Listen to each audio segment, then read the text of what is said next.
uno de nosotros. En estos días, nuestro hijo Alan estaba construyendo una torre con vasos de plástico, estaba pues dedicando mucho esmero, con mucha paciencia, a una torre, una especie de castillo con vasos de plástico, y estaba intentando que fuese lo más alta posible. Estaba construyéndola y cuando terminó nos llamó. Cuando llegó ese momento del tachán, aquí está mi obra, para ese momento casi no llegamos a poder verlo, aunque llegamos a verlo. Su hermana, que sepáis que ya está gateando, así también os damos un informe de cómo están nuestros hijos, están perfectamente, gracias a Dios.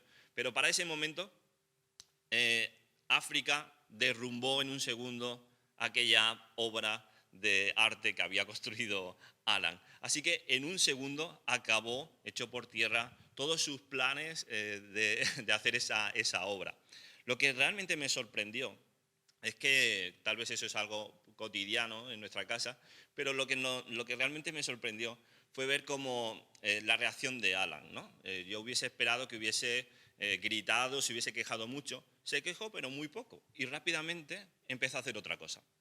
Me sorprende que los niños tienen esa capacidad para adaptarse con mucha facilidad a algo nuevo, a una situación nueva. Y posiblemente por ahí va el tema para nosotros también. Nosotros tenemos que aprender a modificar, a adaptarnos a una nueva situación. Pero eso no quiere decir que nuestra fe descanse en principios diferentes. En realidad no es así. La fe sigue siendo exactamente la misma. Y como prueba, pues hemos escuchado también unos testimonios de nuestros hermanos que precisamente nos hablan de cómo han visto la mano del Señor en este tiempo. Yo estoy seguro de que muchos de nosotros hemos aprendido muchas cosas y tal vez vamos tomando nota de todo lo que el Señor nos está enseñando en este tiempo nuevo, tan diferente y de una prueba tan dura. Pero a mí me gustaría centrarme en esta mañana, en el texto que hemos leído en Hechos 20, no en cosas que tal vez ya hemos aprendido, sino en lo que nos queda por delante por aprender, que sin duda son muchas cosas también. Es decir, ¿qué nos queda por aprender? Lo digo porque muchas veces en nuestro mundo, en nuestra sociedad, la gente dice, estamos aprendiendo muchas cosas, pero el creyente no aprende de la misma manera que aprende nuestra sociedad. A veces en nuestra sociedad escucho que la gente casi que está aprendiendo por resignación. Como no nos queda otra, como nos ha venido esto, tan inesperado, tan imprevisto, pues entonces seguro que tengo que aprender algunas cosas. Bueno, eso está bien, pero los creyentes tenemos como referente al Maestro. Nosotros aprendemos del Maestro y de la palabra del Señor. A mí en este caso particular me gusta mucho, y por eso vamos a ver el libro de Hechos, me acuerdo mucho de Lucas. Lucas era médico, era una autoridad sanitaria, un concepto que está muy de moda en nuestro tiempo. Pero no solamente es una autoridad sanitaria, un médico riguroso que además se pone como objetivo poner las cosas por orden, por medio del Evangelio según San Lucas y después Hechos de los Apóstoles, por lo cual tenemos ahí un orden que por lo menos a mí me llama mucho la atención y me gusta mucho, pero no solamente es una autoridad sanitaria, sino que es una autoridad espiritual, ya que sus escritos son inspirados por el Espíritu Santo, y no solo eso, sino que además el libro de Hechos de los Apóstoles, en el cual vamos a estar meditando hoy, el gran protagonista es el Espíritu Santo. Hemos leído en el capítulo 20 que está narrando el tercer viaje misionero de Pablo, y hemos leído a partir del versículo 17 para entrar un poco en contexto, ahora lo repasaremos un poquito, pero a mí me gustaría que nos pudiésemos centrar a partir del versículo 22. Fijaros porque ahí se produce una descripción de un momento incierto en la vida de Pablo. Fijaros, leed conmigo, dice, ahora, he aquí, ligado yo en espíritu, voy a Jerusalén sin saber lo que allá me ha de acontecer. Sin saber lo que allá me ha de acontecer. Dice en otras versiones, sin saber lo que allí me espera. ¿Qué es lo que está queriendo describir? Está diciendo algo incierto. Yo voy, pero no sé muy bien lo que allí me va a pasar. No significa simplemente que nos está describiendo esa situación de incertidumbre, sino que si vamos avanzando en el siguiente versículo, el 23, fijaros lo que encontramos. Dice, lo único que sé es que en todas las ciudades el Espíritu Santo me asegura, otra versión dice, me da testimonio de que me esperan prisiones y sufrimientos. Es decir, no solamente es que estoy viviendo un tiempo incierto en cuanto a mi viaje, sino que lo más seguro es que las cosas se pongan feas. Sin duda hay bastante paralelismo con la situación que estamos viviendo ahora. Un tiempo incierto en el que muchos hablan también de que no solamente es un tiempo incierto, sino un tiempo también donde las cosas se pueden poner bastante feas. En cambio, hay un conector en el siguiente versículo, que es la expresión sin embargo. Qué buenos son esos conectores, por conectores me estoy refiriendo a aunque, pero, y aquí sin embargo. Esos conectores en los versículos son muy importantes, porque nos está diciendo, a pesar de la incertidumbre, a pesar de que las cosas se puedan poner feas, el Espíritu Santo está conmigo. Y iba a decir, sin embargo, versículo 24, sin embargo, considero que mi vida, dice Pablo, carece de valor para mí mismo, con tal que termine mi carrera y lleve a cabo el servicio que me ha encomendado el Señor Jesús, que es dar testimonio del Evangelio de la gracia de Dios. Fijaros, hermanos y hermanas, porque lo que os quiero compartir en esta mañana es lo siguiente. Aunque nos rodeen muchas incertidumbres, como rodeaban en este caso a Pablo, aunque estemos rodeados por todo ese ambiente negativo, los creyentes pueden fortalecer su fe si dan una respuesta en función al ejemplo que aquí nos está dejando Pablo. Es decir, a pesar de la incertidumbre, nuestra fe puede salir fortalecida. Hay incertidumbres, pero sin embargo nosotros tenemos fe. El resumen podría ser muy sencillo. Hay incertidumbre, sin embargo tenemos al Espíritu Santo. Hay incertidumbre, sin embargo tenemos a Cristo. Hay incertidumbre, sin embargo mi fe es fortalecida. Y para ello vamos a ver pues 3 respuestas, que son las que enuncia aquí Pablo, que tienen que ver, él habla de la renuncia personal, diciendo que mi vida carece de valor en sí mismo. Él habla de esa fidelidad, de esa vocación al servicio, y también nos acaba hablando de dar testimonio del Evangelio. Pero estamos en Hechos de los Apóstoles. Y eso requiere que pensemos un poco el contexto en el que Pablo llega a decir esto. En Hechos de los Apóstoles se narra desde el capítulo 1, se narra la llegada del Espíritu Santo, la promesa y el cumplimiento de la llegada del Espíritu Santo, el nacimiento de la iglesia. No solamente vemos el nacimiento, cuando todos conocemos ese versículo, y recibiréis poder y me seréis testigos en Jerusalén, en Judea, en Samaria y hasta lo último de la tierra. Pues bien, estaríamos en este capítulo 20, en esa parte de decir hasta lo último de la tierra, es decir, en ese tercer viaje misionero de Pablo y sus colaboradores. Lo que estamos viendo es que se está extendiendo el Evangelio hasta lo último de la tierra. Nace la iglesia en el capítulo 2, en el capítulo 9 tiene lugar la conversión del apóstol Pablo, que es un momento clave, por supuesto, en su vida, ese momento que se encuentra personalmente con Jesús, y a partir de ahí vemos la extensión de la iglesia.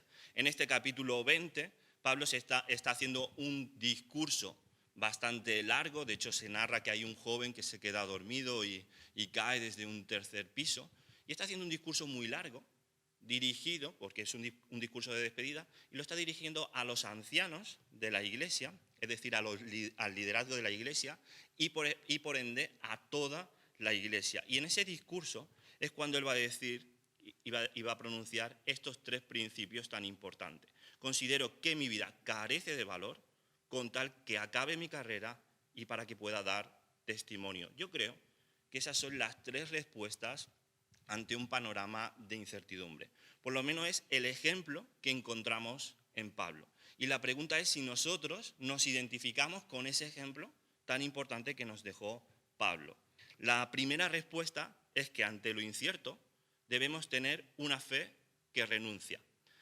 Claro, esto es difícil aceptarlo el primer día que nos convertimos, que conocemos al Señor, lo vemos todo fantástico, entendemos y acabamos de recibir la salvación, la misericordia del Señor, y tal vez después vamos entendiendo poco a poco que la vida cristiana también consiste en negarnos a nosotros mismos, en amar al prójimo, y es un poco la idea que Pablo nos está diciendo aquí. hasta tal punto que deja ver el propósito de su viaje a Jerusalén, que es lo que le está comunicando, en el versículo 35. Si me acompañáis hasta allí, dice, no os he dejado, dice, en todo os he enseñado que trabajando así se debe ayudar a los necesitados y recordar las palabras del Señor Jesús, que dijo, más bienaventurado es dar que recibir. Lucas en el Evangelio también está diciendo, bienaventurados los pobres, porque de ellos es el reino de Dios. Con lo cual está diciendo que su vocación, su motivo de su viaje, es poder ayudar a los creyentes, a los hermanos que estaban padeciendo necesidad. Y eso es lo que está diciendo cuando está diciendo, mi vida carece de valor para mí mismo. Lo importante es la vida de mis hermanos que están necesitados. Esto es interesante, porque Pablo no está queriendo decirnos que, bueno, su vida, pues él se tiene en poco. Mi vida carece de valor. No se está quedando ahí. Está diciendo que carece de valor para él mismo. Es la misma idea que encontramos que le dijo a la iglesia, a los creyentes en Gálatas, a los gálatas, diciéndoles, ya no vivo yo, mas vive Cristo en mí.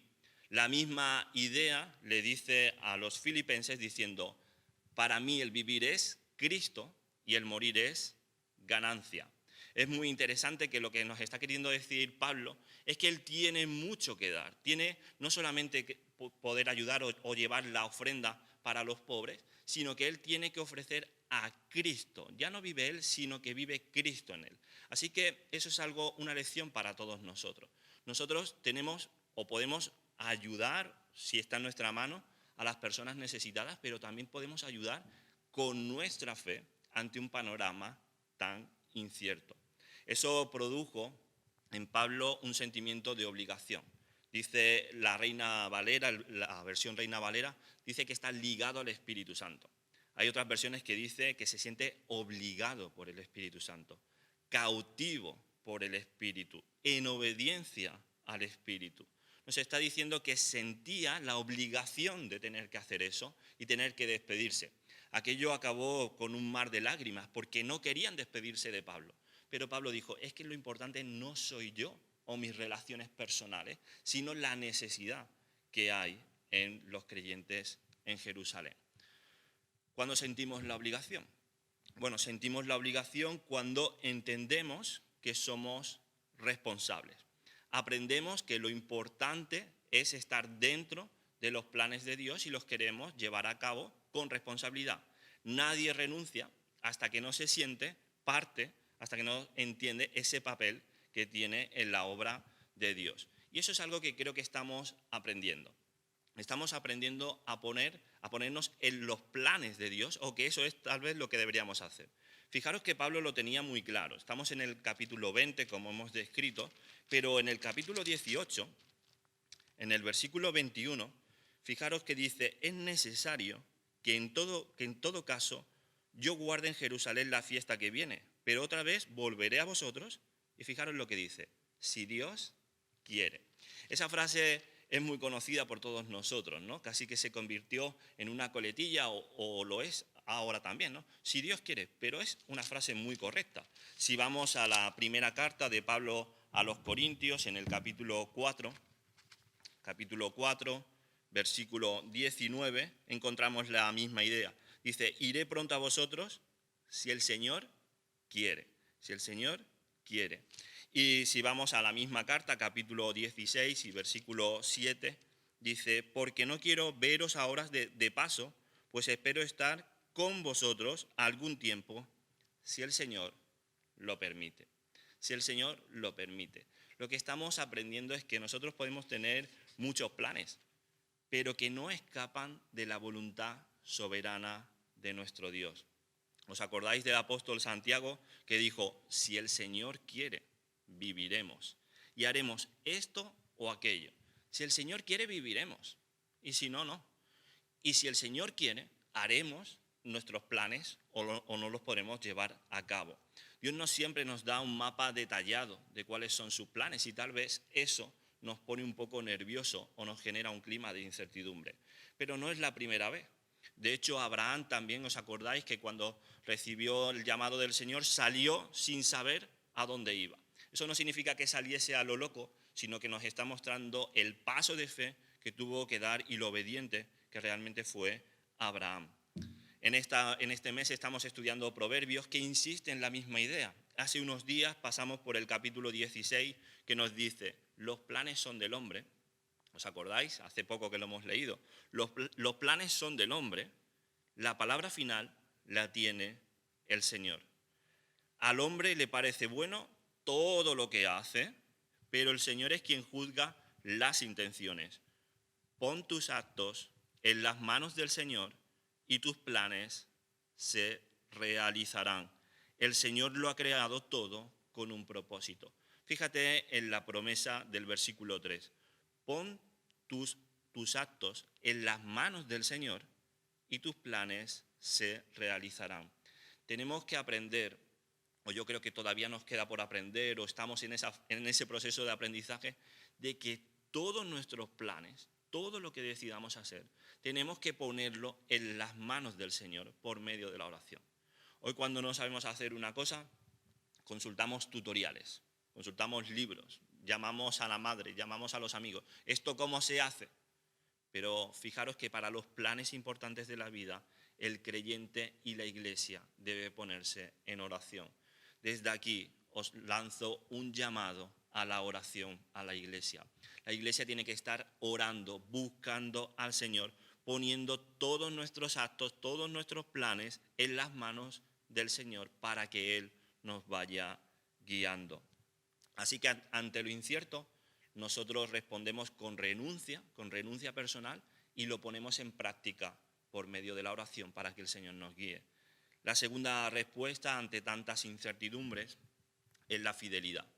La respuesta que el creyente debe dar a la incertidumbre es la fidelidad de aquel que nos llamó. Fijaros lo claro que lo tenía Pablo, que dijo, bueno, con tal de que acabe mi carrera y lleve a cabo el servicio que me ha encomendado el Señor.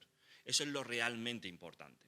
Ahora estamos aprendiendo muchas cosas, pero estamos aprendiendo a distinguir lo realmente importante. Y lo importante es lo que el Señor nos pide. Eso era lo importante para Pablo. ¿Qué es lo que el Señor le pide? Y él está haciendo una metáfora deportiva. Ahora que este año no podremos disfrutar de los Juegos Olímpicos, pues lo vamos a buscar en la palabra. Y dice, que acabe mi carrera. Yo quiero acabar la carrera que tengo por delante. Lo que está queriendo referirse con esta frase es a un plan específico. Yo estoy seguro de que alguna vez has escuchado de que Dios tiene un plan para ti. Seguro. Pero lo que está queriendo decir aquí es que Dios tiene un plan específico para este momento concreto de tu vida. Y eso es algo que en oración, como os decía antes, tenemos que buscar en el Señor. ¿Qué es lo que el Señor quiere de mí como creyente? Porque hay mucha incertidumbre, hay un panorama complicado, pero ¿qué es lo que el Señor pide de nosotros? ¿Os acordáis en el libro de Esther, cuando se le dice, ¿verdad? A lo mejor, estás aquí para un momento como este. Libro de Esther, capítulo 4 y versículo 14. A lo mejor estás aquí para un momento concreto como este que estamos viviendo. Y ese es el mensaje también para nosotros. Esther lo tenía claro. Pablo también dice, con tal que acabe, ya sé que me pueden esperar algunas pruebas, algunas dificultades, pero lo importante es hacer la voluntad del Señor. Y también os lo compartía el jueves en el Salmo 31, cuando David dice, en tu mano están mis tiempos. En tu mano están mis tiempos. Por lo tanto, estamos viendo la importancia de acabar la carrera, la importancia de ser obedientes y no poner excusas. Hubiese sido casi comprensible que Pablo hubiese dicho, bueno, si no sé lo que allí me espera, como hemos leído antes, pues no doy el paso. Pues digamos que cambio el plan, porque no sé lo que allí me espera. Hubiese sido comprensible que, bueno, si le esperan prisiones, si le esperan sufrimientos, pues dijese, bueno, ¿para qué me voy a complicar la vida? Podría haber dicho eso, pero Pablo tenía muy claro quién era el que le había llamado. Pablo tenía claro cuál era el plan específico que tenía y no se acomodó en esas excusas. Es un momento importante, aunque a veces pensemos que sea poco tiempo. pero es un momento decisivo. En nuestra casa nos gusta mucho el baloncesto, en alguna ocasión os lo hemos comentado, y en baloncesto es un deporte que nos gusta mucho porque el tiempo realmente es algo muy importante, ¿no? Y a veces en unos pocos segundos, al final del partido, es un momento decisivo. Unos segundos en los que cambia muchísimo la jugada o el devenir del partido. Y alguien se podría imaginar que un jugador importante del equipo no tomase la responsabilidad de lanzar el último tiro. Por supuesto que no. Asume la responsabilidad. Yo creo que Dios a veces, como en el caso de Esther, nos prepara durante muchísimo tiempo para un momento concreto. Como en el caso de Pablo, que estaba acabando también su carrera. Él quería terminar, él quería ser partícipe de esos planes de Dios para ese momento tan decisivo. Así que hemos visto que ante lo incierto, el creyente responde renunciando. Ante lo incierto, el creyente responde con fidelidad. Y por último vamos a ver que ante lo incierto, el creyente responde dando testimonio. Porque es lo que nos dice y acaba Pablo diciendo. Dice, con tal que acabe mi carrera, que lleve a cabo el servicio que me ha encomendado el Señor, que es dar testimonio del Evangelio de la gracia. Eso es lo que él tenía entre ceja y ceja. Poder dar testimonio del Evangelio. Eso no significa solamente decirlo con palabras, anunciar el Evangelio.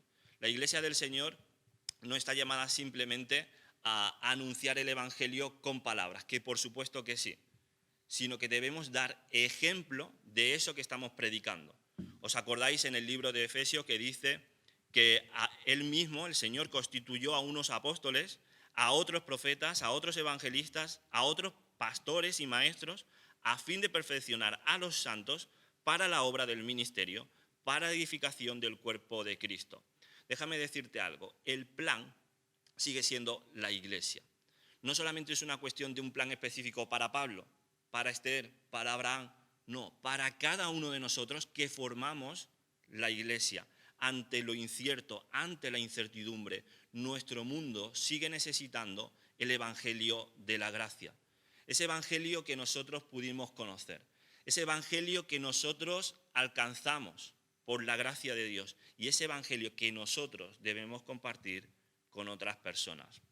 Hay un presentador, y con esto voy terminando, del informativo, que dice que, termina diciendo, después de haber dicho un montón de malas noticias, que y os deseo que tengáis buenas noticias, que buenas falta nos hacen. Me sorprende mucho, ¿no? Porque después de haber visto tantas cosas malas que pasan en nuestro mundo, Él quiere y desea pues, que tengamos buenas noticias. Pero luego de hacerme un poco de gracia, me deja un poco reflexivo. Porque sí que es cierto que nosotros, la Iglesia, tenemos una buena noticia que dar. Y tenemos la noticia que dar que el Evangelio sigue funcionando y sigue siendo la principal necesidad de las personas. Ante tanta incertidumbre, ante tanta necesidad de encontrar respuestas. Nosotros no tenemos todas las respuestas, pero tenemos una muy importante, que es el Evangelio de la gracia. Así que, en conclusión, nadie tiene previsto pasar por un momento de incertidumbre. Nadie tiene previsto el sufrimiento, pero nosotros, sin embargo, tenemos al Espíritu Santo. Y esto nos plantea algunas preguntas. Deberíamos pensar durante esta semana que si la respuesta es renunciar y vivir el Evangelio de forma coherente, ¿en qué aspecto de mi vida debería humillarme? Si hemos visto que los planes de Dios son superiores a los nuestros, ¿qué asunto debería estar poniendo en oración?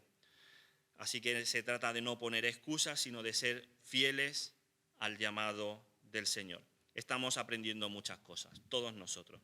Pero el creyente, mediante la fe, está aprendiendo a ser humilde.